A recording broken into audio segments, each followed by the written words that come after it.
In today's video, I'm going to teach you how to fix the can't trade problem on Steam. Maybe you found yourself frustrated when trying to trade items or use the community market, only to be blocked by some seemingly mysterious barrier.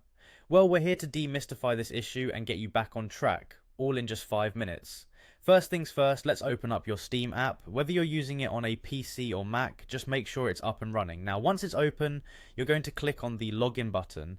This should be straightforward, but remember, it's typically found in the top right corner if you're on the desktop version. Next, you'll need to enter your account name and password. It's always a good idea to double check your credentials to avoid any typos that could slow us down. After you've done that, go ahead and click on the sign in button.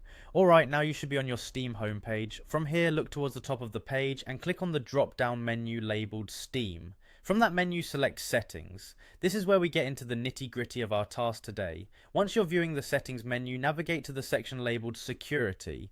This is crucial because it's where you'll manage your account's protective features. Now, within the Security section, click on Manage Steam Guard.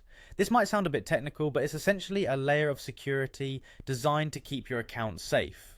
Within this option, you'll want to ensure that Steam Guard is activated for your account.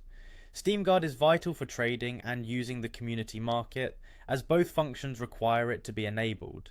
Now, a quick reminder, if you've recently changed your password or added a mobile authenticator, there's a brief waiting period involved. You'll be restricted from trading and the community market for 5 days. If you try to make trades within the first 7 days of adding the authenticator, you might experience up to a 15-day trade hold.